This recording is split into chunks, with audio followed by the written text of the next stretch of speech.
Judas Iscariotes morreu enforcado, caindo de cabeça ou inchando até arrebentar? Se a gente voltasse no tempo e fizesse essa pergunta para os cristãos do primeiro século, logo no inicinho ali do cristianismo, a gente poderia ouvir qualquer uma dessas respostas. Só entre os textos do Novo Testamento a gente já encontra duas dessas versões e ainda tem uma terceira que também circulou bastante, apesar de estar fora da Bíblia, ela circulou bastante na Antiguidade e também até no período medieval. Nesse vídeo, então, a gente vai ver exatamente o que diz cada uma dessas versões e vamos ver também como que os antigos interpretaram e tentaram conciliar esses diferentes relatos sobre a morte de Judas. Mas antes de começar propriamente, deixa eu agradecer a Insider aqui que está apoiando esse vídeo, né? A Insider faz as tech t-shirts, né? As camisetas que não precisam passar, são super confortáveis, não desbotam. Eu estou sempre usando, né? Tem tecnologia anti-odor. Quem me encontra pelas ruas de Belo Horizonte aí, de vez em quando, pode atestar que eu realmente só uso Insider. Então eu recomendo fortemente que vocês deem uma passada lá no site, que eu vou deixar o link na descrição e no primeiro comentário fixado do vídeo. E, caso vocês decidam pela compra, coloquem lá o cupom ESTRANHA, que vocês conseguem 18% de desconto, se for a primeira compra, ou 12% de desconto, caso já não seja a sua primeira. Beleza? Então, mais uma vez, obrigado a Insider. E, dito isso, então, vamos para as 3 mortes de Judas. Bom, e a gente pode começar pela primeira versão, que talvez seja a mais famosa de todas, que é a versão que aparece no Evangelho de Mateus. Segundo esse evangelho, os sacerdotes tinham dado 30 moedas de prata para Judas entregar Jesus, mas depois dele ver o julgamento e a condenação do seu mestre, ele acabou sentindo um remorso profundo, né? Judas acabou sentindo um remorso profundo e voltou até o templo para devolver aquelas moedas. Só que quando ele chegou lá, os sacerdotes não quiseram aceitar o dinheiro de volta e Judas então jogou as moedas no chão e foi se enforcar.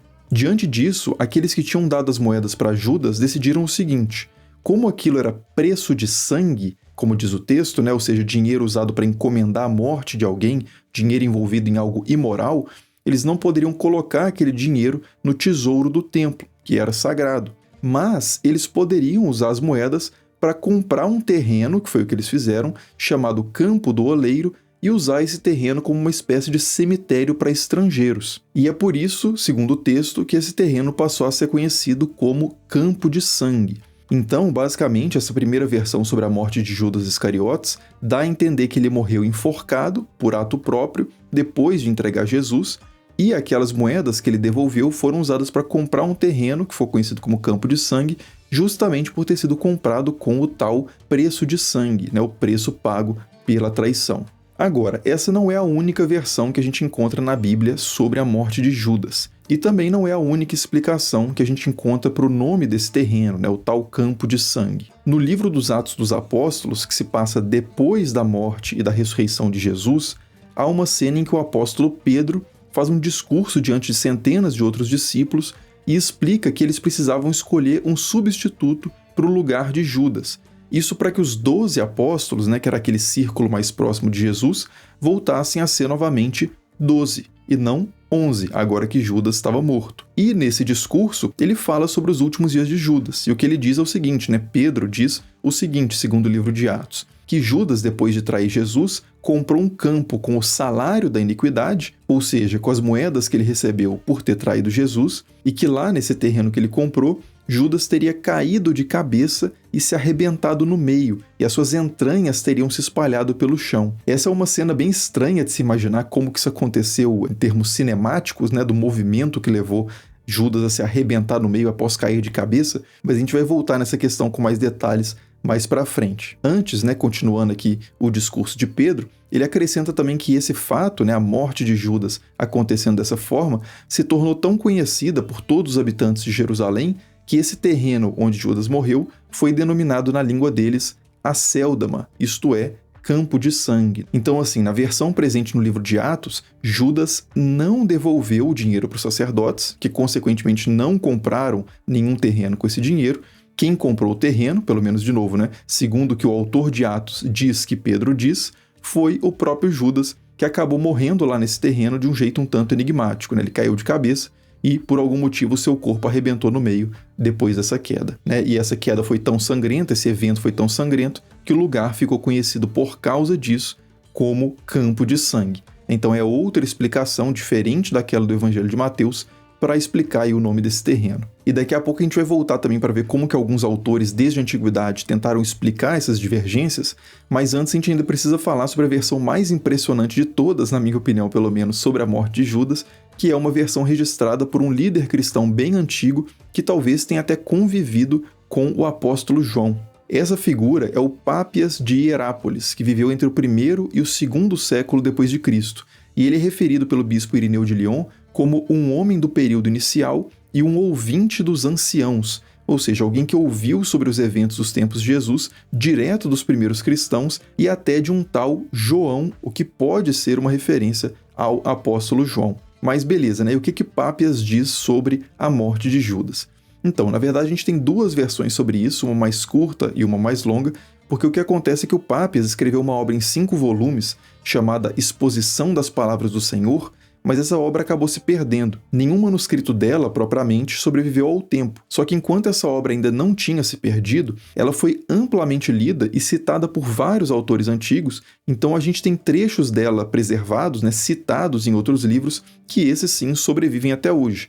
E um desses casos é justamente o relato de Pápias sobre a morte de Judas, que é citado numa forma mais curta e numa forma mais longa por Apolinário de Laodiceia, que é um bispo do 4º século. E o que esse relato diz é o seguinte, que por causa da impiedade de Judas, o corpo dele começou a inflamar e a inchar ao ponto que ele ficou mais largo do que uma carroça. Na versão curta de Pápias, o que acontece é que esse Judas inchado é atropelado violentamente por uma carroça e as suas entranhas voam para todo lado. Já na versão longa, esse atropelamento não é mencionado, mas em compensação vários detalhes grotescos são adicionados à descrição dos últimos dias de Judas. E aqui a coisa é realmente bem repugnante, então se você quiser pular, é só você ir na parte de capítulos que estão lá na descrição do vídeo e passar para o próximo, beleza? Então vamos lá. Segundo a versão longa de Pápias, o que aconteceu foi o seguinte: Judas inchou completamente, né, como na versão curta, e a cabeça dele inchou a tal ponto que ela sozinha era mais larga do que uma carroça. E ele não conseguia enxergar nada porque os seus olhos foram basicamente soterrados por aquela massa que virou a sua cabeça. Nem mesmo os médicos com instrumentos especializados conseguiam acessar os olhos dele, tal era o grau de inflamação, né, e de inchaço do seu corpo. E pior, o seu órgão genital também inchou tremendamente e toda vez que ele ia se aliviar, saía pus e vermes junto com a urina. E ele ficou nesse estado por algum tempo, sofrendo tremendamente, e aí, finalmente, ele morreu. E Pápias faz questão de especificar onde ele morreu. Ele morreu, abre aspas, no seu próprio terreno, fecha aspas, né? Ou seja, na sua propriedade, a propriedade que ele comprou, e essa propriedade ficou totalmente deserta e inabitável desde então por causa do cheiro insuportável da secreção pútrida que foi expelida do corpo de Judas e que se infiltrou pelo solo. O texto diz ainda que ninguém consegue passar até hoje, né, até os tempos em que o texto foi escrito, ninguém conseguia passar perto desse terreno sem tampar o nariz. Bom, então essas são as versões de Pápias e tem pelo menos duas coisas que vale a pena a gente destacar dessas versões. A primeira é o fato de que, mais uma vez, a morte de Judas é conectado com a explicação sobre alguma coisa relacionada a um terreno. Aqui já não é exatamente o nome do terreno que é explicado pela história, mas sim o cheiro do terreno, né, ou o seu estado geral de abandono. E a segunda é que, por mais bizarros que esses relatos pareçam, eles na verdade não destoam muito de outros textos que a gente conhece mais ou menos desse contexto. Ele lembra em vários pontos, por exemplo, a descrição da morte de Antíoco IV, que é narrada no 2º livro de Macabeus. Também lembra bastante a morte de Herodes Agripa, narrada por Flávio Josefo, e a morte do imperador Galério, narrada por Eusébio de Cesareia.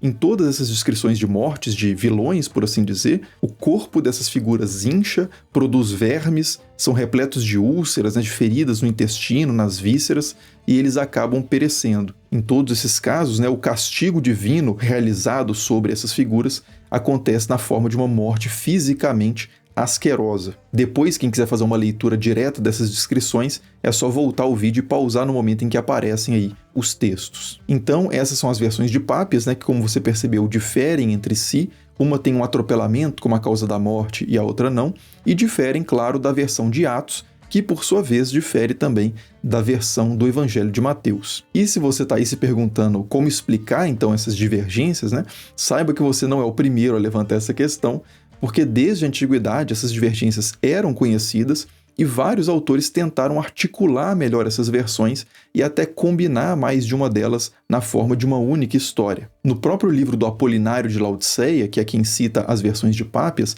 ele faz questão de dizer que essas versões de Pápias não contradizem a versão do Evangelho de Mateus. Como que elas não contradizem, né? É pelo seguinte, segundo ele, o Evangelho de Mateus diz só que Judas saiu para se enforcar, mas não diz que ele efetivamente se enforcou. Então, o que o Apolinário propõe é que, na verdade, Judas chegou a tentar se enforcar, mas alguém cortou a corda e impediu que ele morresse dessa forma. E aí Judas continuou a sua vida normalmente e mais para frente, em outro momento, aconteceram com ele todas aquelas coisas que o Pápias relata, sobre linchar e toda aquela coisa grotesca. Santo Agostinho e São Jerônimo também tentaram combinar diferentes versões em uma só história. Só que as versões que eles tentaram combinar foi a de Mateus e a de Atos, dizendo que Judas teria se enforcado e se partido ao meio, as duas coisas. Só que eles não explicam exatamente como que esses eventos se combinariam. Alguns intérpretes mais recentemente propuseram que talvez Judas tenha tentado se enforcar, só que a corda teria se rompido e isso teria feito com que ele caísse de cabeça e de uma altura tão grande que o seu corpo teria se arrebentado no meio no impacto com o solo. Pronto, então, resolvido. Não, na verdade, essas propostas também têm muitos problemas. A primeira questão é como que Judas, a partir de uma posição de forca, ou seja, de cabeça para cima, acabou caindo de ponta cabeça. O que exatamente fez com que ele girasse no ar e qual a chance de ele ter encontrado um galho para se enforcar que tivesse bem na beira de um precipício, de forma que a queda fosse grande o suficiente para o corpo dele se partir ao meio, estourar no meio. A logística aí desse enforcamento parece meio complexa. E outra coisa, se a história completa era realmente essa, que Judas foi se enforcar, mas a corda se rompeu e aí ele morreu na queda e não por causa do enforcamento, por que cada autor só conta parte da história? Por que o autor do Evangelho de Mateus não fala nada para os seus leitores sobre uma queda e o autor do livro de Atos não faz nenhuma referência ao enforcamento? Hoje é comum que esses textos estejam presentes no mesmo volume, o Novo Testamento. Então o leitor do Evangelho de Mateus hoje poderia descobrir facilmente o resto da história, por assim dizer, a questão da queda, do corpo estourar no meio, assim que ele avançasse a leitura até o livro de Atos. Mas a questão é que originalmente, por muitos séculos, milênios até, esses textos circularam principalmente de forma independente. Nem todo mundo que tinha acesso a uma cópia de Mateus, do livro de Mateus, tinha acesso a uma cópia do livro de Atos. Esses dois livros existiram de forma separada antes de existir a ideia de Novo Testamento. Originalmente esses livros não eram parte do Novo Testamento. Cada um era uma coisa em si. Depois eles foram colocados numa mesma coleção. E mesmo depois que isso aconteceu, se a gente pega manuscritos de textos bíblicos que a gente encontra na Antiguidade e na Idade Média, a gente encontra vários manuscritos que têm só os evangelhos, por exemplo, uma coleção dos evangelhos, mas não tem o livro de Atos. Então, assim, essa questão de ler primeiro Mateus e depois, na sequência, depois de ler os evangelhos, ler o livro de Atos, não é uma coisa que era difundida, esse hábito não era um hábito de leitura difundido na maior parte da história. E não há absolutamente nada que leve a crer que o autor de Atos pressupusesse que o seu leitor já tivesse lido Mateus ou que fosse ler Mateus ou qualquer coisa do tipo, De novo, são livros diferentes, de autores diferentes e que circularam muitas vezes de forma independente. E tem outra coisa também, Mesmo se a gente aceitar essa harmonização que é altamente improvável, tanto do ponto de vista físico quanto do ponto de vista narrativo, ainda sobra um problema que é como conciliar as diferentes explicações sobre o nome do terreno Campo de Sangue. Ele tem esse nome por causa do dinheiro de sangue, ou seja, o dinheiro imoral que Judas devolveu ali para os sacerdotes, ou ele tem esse nome porque Judas sangrou nesse campo. E foram os sacerdotes que compraram o lote para fazer um cemitério, ou foi Judas que comprou o lote para viver por lá? Afinal, Judas devolveu ou não devolveu as moedas? Então, assim, na minha visão, tem uma explicação muito mais simples para o fato de existirem 3 histórias sobre a morte de Judas. E essa explicação é a seguinte: esses diferentes livros, o Evangelho de Mateus e o livro de Atos, foram escritos por autores diferentes e estão simplesmente repassando tradições que são realmente diferentes. E Pápias de Herápolis, a mesma coisa, Provavelmente já circulavam diferentes versões sobre a morte de Judas quando esses textos foram escritos, e cada autor registrou a versão que conhecia ou a que preferia ou a que acreditava ser a verdadeira, né, caso eles conhecessem mais de uma. Ou então é possível também, né, por que não, que eles mesmos tenham criado essas versões para afirmar algum ponto específico aí, teológico, né, alguma mensagem específica que eles queriam passar. Né? No caso da versão de Pápias, por exemplo, a gente já viu que ela se insere muito bem numa certa tradição de atribuir mortes fisicamente asquerosas, com inchaços, fedor, vermes, a figuras que eram entendidas como antagonistas na história sagrada, né, e que receberam por isso esse castigo divino exemplar, né, visivelmente chocante. E no caso da versão do Evangelho de Mateus, pode haver uma intenção aí também de relacionar a figura de Judas à figura de Aitofel, que é uma figura que aparece na Bíblia hebraica, né, no Antigo Testamento, e que era um homem do conselho próximo do rei Davi, né, e que acabou traindo esse rei, e depois de fazer isso, ele teria se enforcado, né? Ou inclusive é o único personagem que aparece na Bíblia inteira que faz isso, né? Que se enforca. Quer dizer, ele e Judas, segundo a versão de Mateus, né? Daí a possibilidade de ter um paralelo intencional, aí, de criar esse paralelo intencional entre as duas histórias. Então, ao atribuir uma morte para Judas muito semelhante à do traidor de Davi, o autor acaba reforçando esse paralelo teologicamente significativo entre Davi e Jesus, né? Uma espécie de novo Davi, o Messias. Bom, e como eu prometi lá no início do vídeo, né? A gente precisa comentar agora, para finalizar, a questão dessa morte enigmática de Judas que aparece no livro de Atos, que ele cai de ponta cabeça e se arrebenta no meio. Essa é uma descrição muito enigmática, porque o texto não fala nada sobre ele cair de uma altura muito grande, nem nada do tipo, né? Todo esse imaginário de Judas caindo de um penhasco vem de referências muito posteriores. O texto de Atos fala simplesmente que ele estava no campo quando ele caiu de ponta cabeça e o seu corpo estourou. E essa cena, ela faria muito mais sentido, não anatomicamente falando exatamente, mas pelo menos narrativamente falando, se o autor tivesse informado que o corpo de Judas já estava prestes a arrebentar. Por exemplo, caso o corpo de Judas estivesse todo inchado, podre e inflamado, que é a situação que a gente encontra em Pápias. Então, alguns historiadores propõem que o texto original do livro de Atos possa ter sido corrompido ali, que possa haver um problema nos manuscritos, porque a expressão cair ou ficar de ponta cabeça, que é prenes genômenos, é muito parecida com a expressão ficar inchado, que é presteis genômenos. Então esses historiadores sugerem que esse poderia ser o texto original de Atos, que acabou sendo corrompido em algum ponto do processo de cópia de manuscritos e mais tarde teria sido recuperado. E de fato, a gente encontra manuscritos históricos que trazem a versão presteis genômenos, que trazem no texto de Atos essa questão do inchaço de Judas.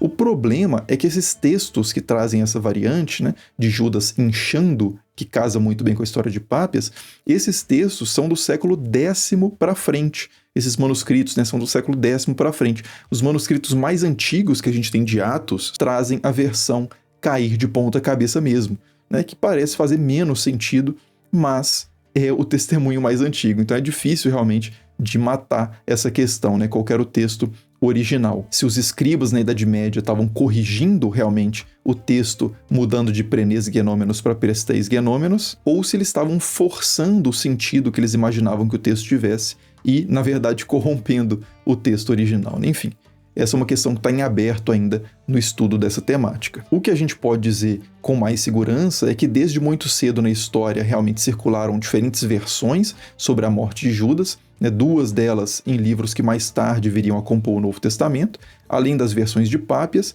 e a gente poderia falar ainda de outras mortes, né, outros relatos de mortes de Judas diferentes e mais tardios, como a versão do Evangelho de Nicodemos, que diz que Judas se enforcou depois que Deus ressuscitou um frango que a esposa dele estava cozinhando, ou então a versão do evangelho atribuído a ele mesmo, né, o evangelho de Judas, na qual ele tem uma visão de que os outros discípulos iriam persegui-lo e apedrejá-lo, mas enfim, né, esses são evangelhos apócrifos mais tardios. Eu preferi me limitar realmente à questão das três versões mais antigas que a gente tem, que são essas que eu coloquei aí, da forca, da queda de ponta cabeça e do inchaço até explodir, basicamente, né? Mas é isso. Como sempre, as referências consultadas para fazer esse vídeo estão na descrição aí embaixo. Muito obrigado por assistir e até o próximo. Falou!